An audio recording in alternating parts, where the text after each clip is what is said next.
Era pasca Soeharto atau Orde Reformasi di Indonesia dimulai pada pertengahan 1998, tepatnya saat Presiden Soeharto mengundurkan diri pada 21 Mei tahun 1998 dan digantikan Wakil Presiden B.J. Habibie. Krisis finansial Asia yang menyebabkan ekonomi Indonesia melemah dan semakin besarnya ketidakpuasan masyarakat Indonesia terhadap pemerintahan pimpinan Soeharto saat itu menyebabkan terjadinya demonstrasi besar-besaran yang dilakukan berbagai organ aksi mahasiswa di berbagai wilayah Indonesia. Pemerintahan Soeharto semakin disorot setelah tragedi Trisakti pada tanggal 12 Mei tahun 1998 yang kemudian memicu kerusuhan Mei tahun 1998. Sehari setelahnya, gerakan mahasiswa pun meluas hampir di seluruh Indonesia, di bawah tekanan yang besar dari dalam maupun luar negeri. Soeharto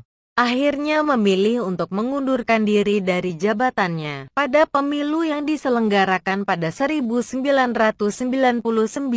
Partai PDI Tanda Hubung P pimpinan Megawati Soekarno Putri berhasil meraih suara terbanyak, tapi karena jabatan presiden masih dipilih oleh MPR saat itu, Megawati tidak secara langsung menjadi presiden. Abdurrahman Wahid, pemimpin PKB, partai dengan suara terbanyak kedua saat itu, terpilih kemudian sebagai Presiden Indonesia keempat. Megawati sendiri dipilih Gus Dur sebagai Wakil Presiden. Masa pemerintahan Abdurrahman Wahid diwarnai dengan gerakan-gerakan separatisme yang makin berkembang di Aceh, Maluku, dan Papua. Selain itu, banyak kebijakan Abdurrahman Wahid yang ditentang oleh MPR DPR melalui sidang istimewa MPR pada tanggal 23 Juli tahun 2001. Megawati secara resmi diumumkan menjadi Presiden Indonesia kelima. Meski ekonomi Indonesia mengalami banyak perbaikan, seperti nilai mata tukar rupiah yang lebih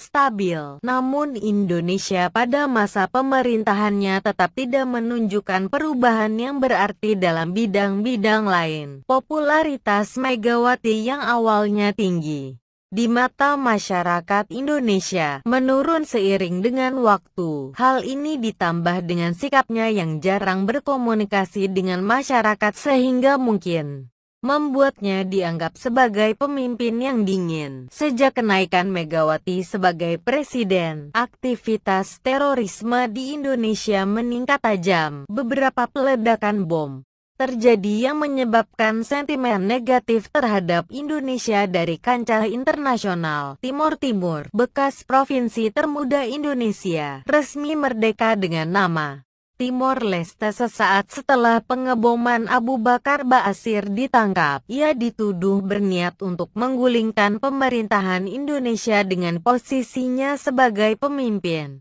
spiritual Jamaah Islamiyah. Kelompok yang disangka berada di balik pemboman Bali. 3 orang tersangka pengeboman Bali dinyatakan bersalah dan dijatuhi hukuman mati. Tersangka keempat dinyatakan bersalah dan dijatuhi hukuman seumur hidup. Abu Bakar Ba'asyir dibebaskan dari tuduhan makar, namun kembali dipenjarakan dengan pasal subversif dan pelanggaran keimigrasian. Dakwaan subversif kemudian dibatalkan. Pemilihan umum parlementer dan daerah, Golkar memenangi suara terbanyak, disusul oleh PDI Tanda Hubung P. Indonesia menyelenggarakan pemilu presiden secara langsung pertamanya. Megawati menyatakan pemerintahannya berhasil dalam memulihkan ekonomi Indonesia, dan pada 2004, maju ke pemilu 2004 dengan harapan untuk terpilih kembali sebagai presiden. Ujian berat dihadapi Megawati untuk membuktikan bahwa